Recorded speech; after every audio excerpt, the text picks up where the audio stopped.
नमस्कार विद्यार्थी मित्रांनो, आज आपण इयत्ता 10वी बोर्ड परीक्षेसाठी महत्त्वाचा असणारा प्रमेय शिकणार आहोत, ज्याचे नाव आहे पायथागोरसचे प्रमेय. पायथागोरसचे प्रमेय काय सांगतो? काटकोन त्रिकोणात कर्णाचा वर्ग हा इतर दोन बाजूंच्या वर्गांच्या बेरजे इतका असतो. या गुणधर्माचा उपयोग करून आपण मागील इयत्तेमध्ये बरीच उदाहरणं सोडवलेली आहेत. या इयत्तेमध्ये आपल्याला हा प्रमेय सिद्ध करायचा आहे की कर्णाचा वर्ग हा इतर दोन बाजूंच्या वर्गांच्या बेरजे इतका असतो. त्यासाठी आपण आकृती काढणार आहोत. विधानावरून आपण आकृती काढलेली आहे. काय आकृती आहे? त्रिकोण ABC हा काटकोन त्रिकोण आहे. काटकोन त्रिकोण म्हणजे काय? ज्या त्रिकोणातील एक कोन हा काटकोन असतो, म्हणजेच एका कोनाचे माप 90 अंश असते, अशा त्रिकोणाला आपण काटकोन त्रिकोण म्हणत असतो. त्रिकोण ABC मध्ये B हा आपण काटकोन दर्शवलेला आहे, म्हणून त्रिकोण ABC हा काटकोन त्रिकोण आहे. या त्रिकोणात कर्णाचा वर्ग, कर्ण कोणता? 90 अंश कोनासमोरील बाजू जी असते त्या बाजूला आपण कर्ण म्हणत असतो. B हा 90 अंशाचा कोन आहे. या कोन B समोरची बाजू AC आहे, म्हणजे AC या ठिकाणचा कर्ण झाला.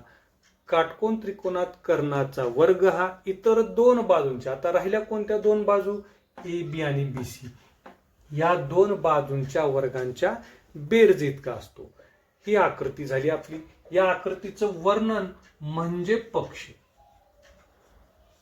वर्णन करणे म्हणजे काय? आकृतीत काय काय आहे हे सांगणे.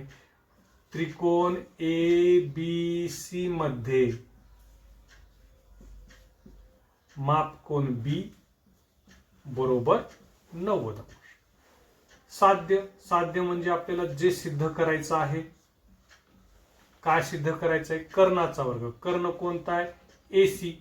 AC चा वर्ग बरोबर हा इतर दोन बाजूंच्या वर्गांच्या बेरजे इतका. इतर दोन बाजू AB चा वर्ग अधिक BC चा वर्ग या दोघांच्या बेरजे इतका. आता हा प्रमेय सिद्ध करण्यासाठी जर आकृतीमध्ये काही बदल करणं आवश्यक असेल तर तो केलेला बदल म्हणजे रचना.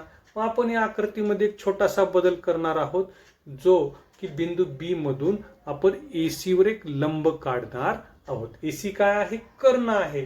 या बिंदू B मधून आपण कर्णावर एक लंब काढणार आहोत. बिंदू B मधून आपण AC वर एक लंब काढलेला आहे. BD हा लंब आहे. रचना: रेख BD लंब कर्ण AC. आता सिद्धता पाहणार आहोत.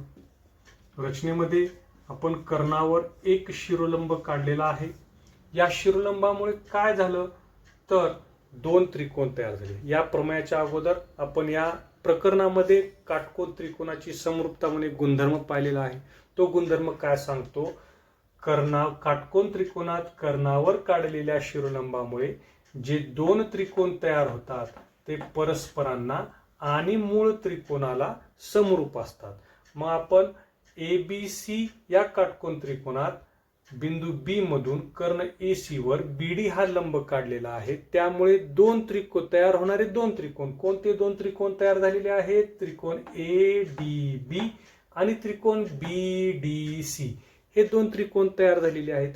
हे एकमेकांना आणि मूळ त्रिकोण या ठिकाणचा कोणता? त्रिकोण ABC या मूळ त्रिकोणाला समरूप असतात. मग या काटकोन त्रिकोणाच्या गुणधर्मावरून आपण असं लिहू शकतो: त्रिकोण ABC समरूप त्रिकोण ADB समरूप त्रिकोण BDC. याचं आपण कारण कशावरून आपण हे लिहिलेलं आहे?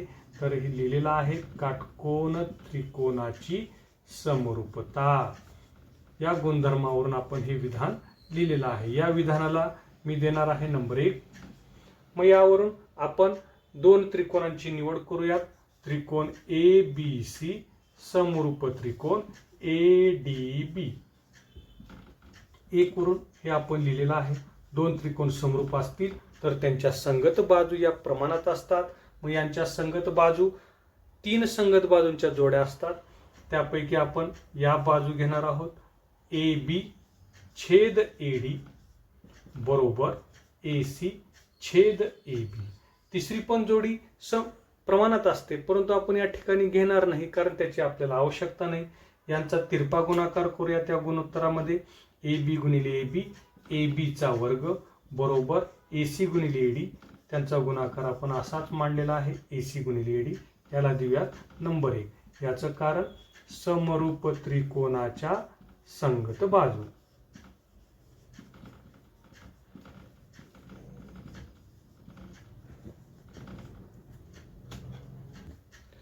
परत आपण दुसरे दोन त्रिकोण ए बी सी, समरूप त्रिकोण बी डी सी, हे पण आपण विधान 1 वरून घेतलेलं आहे.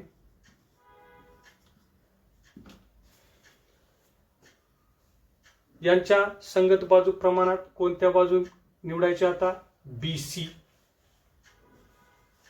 छेद डी सी बरोबर ए सी छेद बी सी.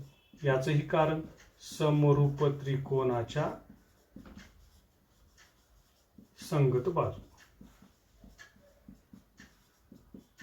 यांचा तिरपा गुणाकार बीसी गुणिले बीसी, बीसीचा वर्ग बरोबर एसी गुणिले डीसी. या विधानाला दिलो मी नंबर 3. विधान 2 आणि विधान 3 मध्ये बघा, ए बी वर्ग बरोबर एसी गुणिले एडी, बीसी वर्ग बरोबर एसी गुणिले डीसी. जे आपल्याला साध्य करायचं आहे त्या साध्यामधला आपल्याला ए बीचा वर्ग आणि बीसीचा वर्ग मिळालेला आहे.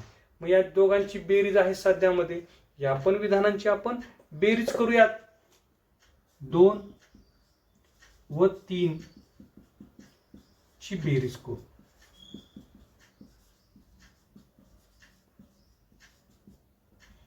ए बीचा वर्ग अधिक बीसीचा वर्ग बरोबर एसी गुणिले एडी अधिक एसी गुणिले डीसी. ए बी वर्ग अधिक बीसी वर्ग, यामध्ये सामायिक सारखं काही नाही. पुढच्या 2 पदामध्ये एसी मी सामायिक काढणार आहे. एसी गुणिले एडी अधिक डीसी बरोबर एसी एडी अधिक डीसी, एडी अधिक डीसी मिळून एसी तयार होणार आहे. एसी गुणिले एसी बरोबर एसीचा वर्ग. एसी काय आहे? कर्ण आहे. म्हणजे कर्णाचा वर्ग हा इतर 2 बाजूंच्या वर्गांच्या बेरजीइतका असतो. या प्रमेयामधलं साध्य आपल्याला मिळालेलं आहे. म्हणजे काटकोन त्रिकोणात कर्णाचा वर्ग हा इतर 2 बाजूंच्या वर्गांच्या बेरजीइतका असतो. हा प्रमेय आपण या ठिकाणी सिद्ध केलेला आहे.